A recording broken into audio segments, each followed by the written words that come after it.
My name is Richard Medhurst, and I'm joined today by a very special guest. His name is Gonzalo Boye. Gonzalo Boye is a very famous lawyer based in Spain. He's represented Carles Puigdemont, the former president of Catalonia, and other politicians who support an independent Catalonia. Boye also tried extraditing George W. Bush and some other Bush officials for war crimes in Iraq. And currently, Mr. Boye also represents Pablo Gonzalez, who is the Spanish journalist that we discussed the other day, who's being held in a Polish prison. And Mr. Boye, first of all, just let me thank you for coming on the show. I appreciate you taking the time. Thank you very much. You know, I just like to ask you if you could maybe give us some background information, just very briefly. You know, how was Pablo Gonzalez arrested? Because he's a field journalist, so he's moving between many countries, and suddenly he's arrested in Poland by the security services. What's going on here? Well, he was in January last year. He was detained in Ukraine, and he was cross-examined by the Ukrainian Secret Service and some Spanish officials. Then he returned, following my advice, to Spain, and we offered the Spanish Secret Service to have a meeting with them. They never contact us. After that, the war broke through in Ukraine, and he went back to Poland in order to go to Ukraine to cover it. And he was arrested when he was moving on to the border between Poland and Ukraine. So this is 5 days after the war has begun in Ukraine, right? And exactly. Are they actually, you know, has he actually been charged with a crime? Because there are some statements from the Polish government and so on, but what is the charge here? Well, the charge is espionage, according to the Polish criminal law, but the facts that are attributed to him are something very strange, because they said that Pablo has been reporting in a way that is not in the best interest of Poland, and until now we have not received a single concrete act that Pablo could have done in order to be considered a spy. So what does that mean? It's not good for Poland. I mean, it's a bit abstract, no? Well, it's not only abstract. I assume that all journalists must be inconvenient for a country where they work. I mean, if a journalist is not inconvenient, it's like a lawyer that's liked by all the prosecutors. Right. That's very well put. So if I understood correctly, he was classified as a quote unquote dangerous prisoner, and then they removed this designation, but he's still being treated as one. Is that correct? No, it has not been removed. This confusion generated at a given moment. He's still in a regime of isolation. As a matter of fact, it took months, well, nearly a year, for his wife to visit him, and we have been fighting for many months in order to have a second visit of the wife, the son, and the mother. And it's very complicated for him to have communications. As a matter of fact, he only communicates with the legal team, with the lawyers in Poland and myself. Right, so he's basically in solitary confinement 23 hours a day, right? Yeah, without a doubt. I mean, that's the best definition of his situation. And no matter what the Spanish or the Polish minister says, that's the situation. Mm-hmm. And like you said, his wife was only able to visit him once, and even that was, like pulling teeth, essentially. And how long did it take for you to be able to visit him? Well, it took me exactly 1 year, because I was just able to visit him this year for the first time, and I'm planning to visit him very soon again. But the problem is not only that I haven't been able to visit him, it was that the first period of time, he didn't have even a lawyer. It was appointed the state lawyer that never visited him, and then some friends of him find another lawyer, with whom it was extremely difficult to coordinate. And finally, I was able to find a good legal team who took care of his local defense. and we are coordinated, but the real problem here is that they don't respect the European law and they don't respect the defense right. And one fundamental right is to know exactly which are the charges, which are the facts. Yeah. It's not as simple as to say that you are here for murder. No, you have to tell me, I'm for the murder of this person that occurred that day and in these circumstances. Then I'm able to defend myself. And I would have said, okay, but sorry, but I was not there that day. Mm-hmm. We are in a situation after a year and a half where we don't have concrete facts. And that seems to me a very unfair situation. Yeah, there's so much wrong with this with this case, because in England, and again, England is far from perfect country or democracy, but there's a fundamental understanding that if the police don't charge you, and as you mentioned, they can't find a concrete evidence to that charge, they have to let you go after a day. I think it was extended to a week once upon a time, but with the terrorism laws they play with this. But basically, it's like you said, and I mean, Poland is like you mentioned, an EU country, and I mean, are they not violating Pablo's human rights and his rights under the European Convention on Human Rights? Yes, they are doing that, and we have stressing that to the Polish authorities and also to the Spanish authorities, because I mean, Pablo's situation is like a complicated situation, because not only that the Polish authorities are acting wrong, the Spanish authorities are supporting that and are not saying anything. Totally the contrary. Yeah, this is something I wanted to discuss with you, but with Pablo Gonzalez's situation, every 3 months, as I understood it, they are there's a period of pretrial detention, and they just keep extending it and extending it. So now he's been over a year in prison, in solitary confinement, most of that time without a lawyer, and also no trial, nothing is moving forward. No, and not only that, we have not had access to the full file, which after a year and a half is more than enough time to have access to the complete file. But I have sometimes the impression that Spain has externalized with Pablo what they cannot do within the Spanish borders. Really? Because they're always saying, the Minister of Foreign Affairs is always saying, well, this is a delicate matter. Oh, this is a great case. This is a grave situation.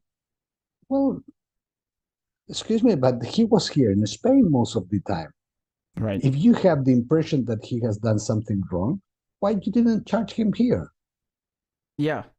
And this is something else that you hinted at, is that he's being questioned by the security services in Ukraine, in Poland, and in Spain. So all three of them. And I'm finding it very difficult to understand this, because what has he done exactly that you have three countries interrogating him like that? It's insane. I mean, I can't understand it.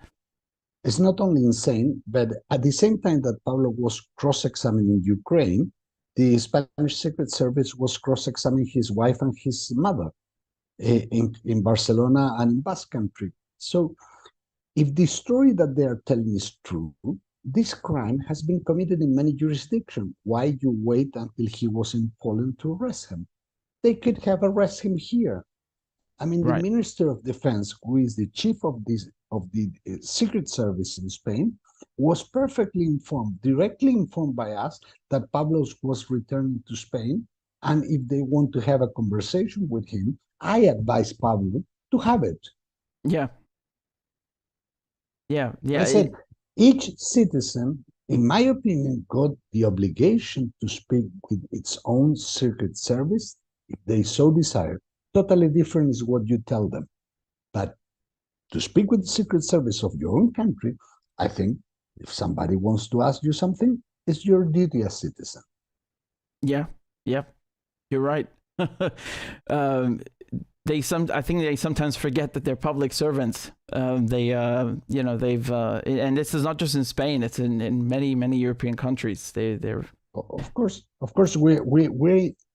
we catch a road, which I hope that soon we will be able to turn around and go in a different direction, because in the last few years, Europe is going in a direction that maybe in 10 years or shorter, we will regret it.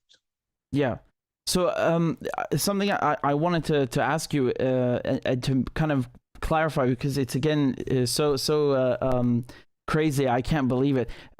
Pablo Gonzalez, he has two nationalities, right? And I understood that in Spain, the custom or tradition is that you put your mother's family name and your father's family name, both of them in the passport. So his Spanish passport is different, and they thought that he's engaging in espionage because he has a different name.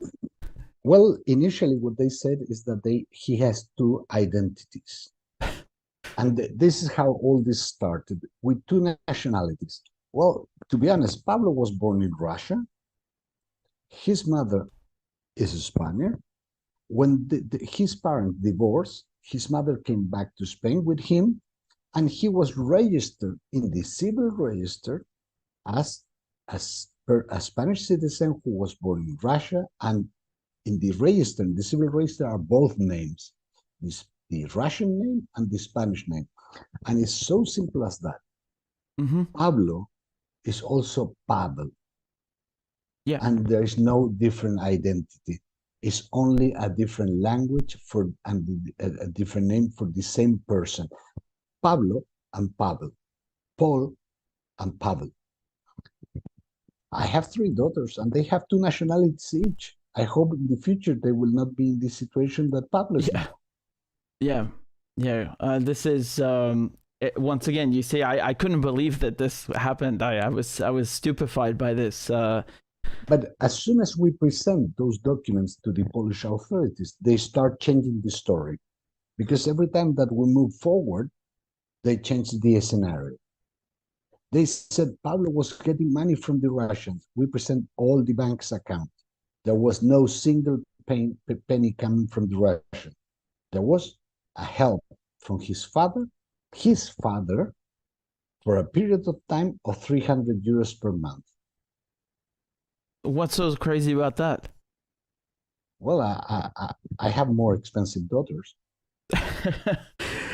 Excuse me, but 300 euros nowadays from a father to help a son who is working in a so unstable work, like to be a freelance journalist, I don't see anything wrong. Yeah, but for them, this is espionage. Wow. Yes. Wow. They have been moving the story step by step. As soon as we demonstrate that something is false, they change the story. Yeah, and at the end, this makes the defense impossible. Yeah. Also, it's he's stuck in a country where I'm presuming he doesn't speak Polish, right? So it makes things even harder for him. Well, he speaks now a bit of Polish, not perfect, but good. He speaks Russian. He speaks Spanish. He speaks English. Well, he's a freelance journalist that has been moving all around the world, and all his work is on the internet. People can see it. Right. But what did they say after you told them that you showed them the bank accounts? How did they change the story then? Well, they are coming with new issues, and at the end of the day, every time that they come with a new issue, as we don't know the whole file, we don't know when this new issue starts, and of course we cannot disclose information from the file. But I can tell you that this is like trying to chase a cat. Yeah, right. It's always moving in one direction or the other. This is why they should give you all the facts from the beginning, so you can deal with everything at once, and then clear it. As in any democratic country, the police and the prosecutor said, "Here is your file. This is what we think that you have done, and here are our evidence. What do you have to say?" Right. That will be a normal case, and we, as a lawyer, we work with such cases. What's very difficult is to work and the assumption that whatever we said will be changed for something different. Yeah. And you mentioned earlier that you think the Spanish government kind of, outsourced or externalized arresting Pablo to the Polish government. I wanted to ask you because I think you're familiar with David Mendoza's case. He's a good friend, and he's actually the one who told me about Pablo Gonzalez. I know him. Yeah, he sued Spain, the Spanish government rather, in the Supreme Court, and one of the rulings in his favor was that the Spanish government had not done enough. The Spanish executive had not done enough on his behalf. I'm wondering, can you use that ruling to push the Spanish executive to help Pablo? Well, the issue is that we have put it forward, and we are always trying to make the people understanding that the Spanish government is not only not doing enough, but I insist in something very important. Espionage is not a crime that is committed locally. If you're a spy, you're always committing the crime, which means, in that case, Pablo has committed in every places. If you consider him a spy, he could have committed in all the places. But he was in Spain 48 hours before he was arrested. Why they haven't arrested him here? Then he could have had a fair trial. He would not be in isolation. We will not know all the evidence, and we could challenge the charges in a proper way. They externalize the situation. It's like Guantanamo. What you couldn't do in the US, you built a place in Guantanamo outside the rule of law.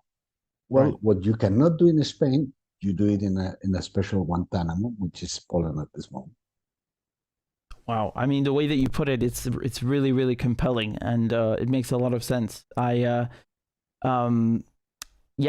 Basically they kind of manufacture another jurisdiction, or hand it over to another jurisdiction. Well, they have searched for a jurisdiction of convenience. Where can we break this guy through? Yeah. Where can we get him to accept even what he has not done?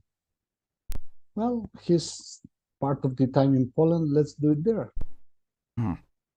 And this happened. He was arrested 5 days after the war in Ukraine started. I find it a bit difficult to understand that, because he's Russian. Maybe this has something to do with that. And what could he have done in 5 days? I mean, like you said, 2 days before he was in Spain. So if he's, it's not only that. In January, he was cross-examining Ukraine with Spanish officials in the room, and at the same time, the Spanish Secret Service was talking with his wife and his mother. So Spain was on top of Pablo before he was arrested in Poland. I still not knowing why they haven't arrested him in Spain. But on the other hand, why they don't check all his work? He has criticized Russia so many times in his work that it sounds a very strange sort of spy. Yeah, it's it's very, very bizarre. So the fact that basically they went to his wife and his mother. I mean, isn't this another form of harassment against his family? Well, it is. Of course it is. And what they are pretending is also a way of criminalizing a work like the journalists. It's like it's the same when they try to criminalize the work of lawyers because we defend this or that other person. Well, in this case, when he was doing his job, sometimes, of course, the Polish authorities didn't like his work, but maybe also not the Russian and maybe also not the Spaniards. What is the problem with that? That's journalism. Yeah.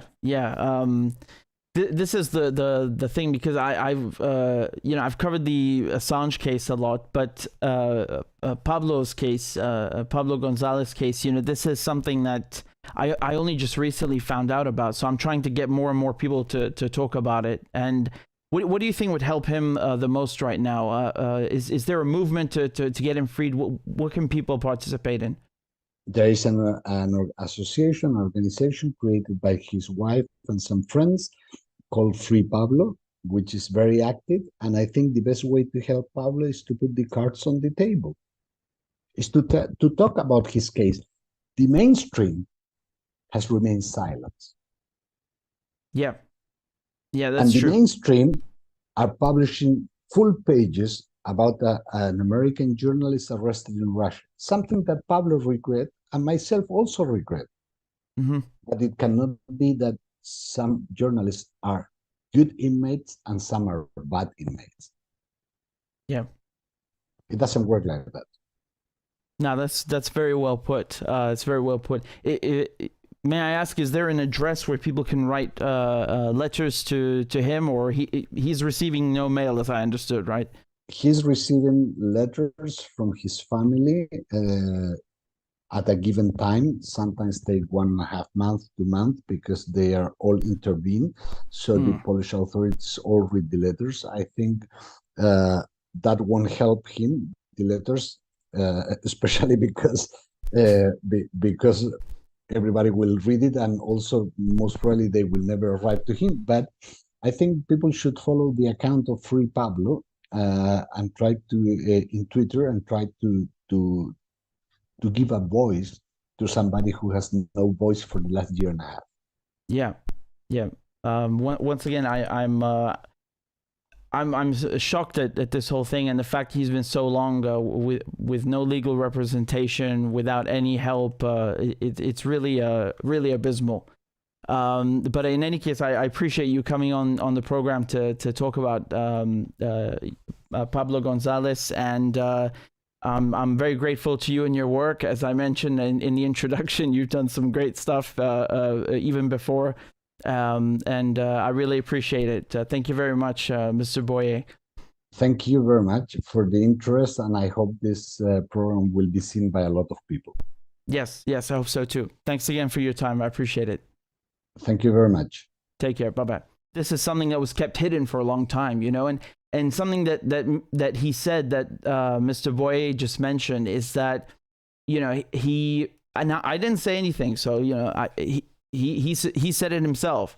I was going to go there, but he said it himself before I made any mention.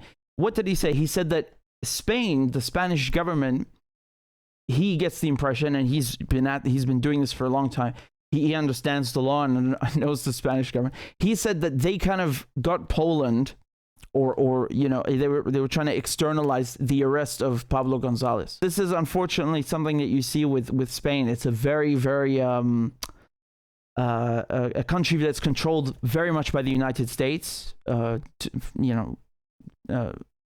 starters, and then you have the executive kind of just behaving like you wouldn't believe. It's very sad, right? It's very sad to see the Spanish executive behave like this, whether it's Mendoza's case or Pablo Gonzalez's case, or even in Boye's case.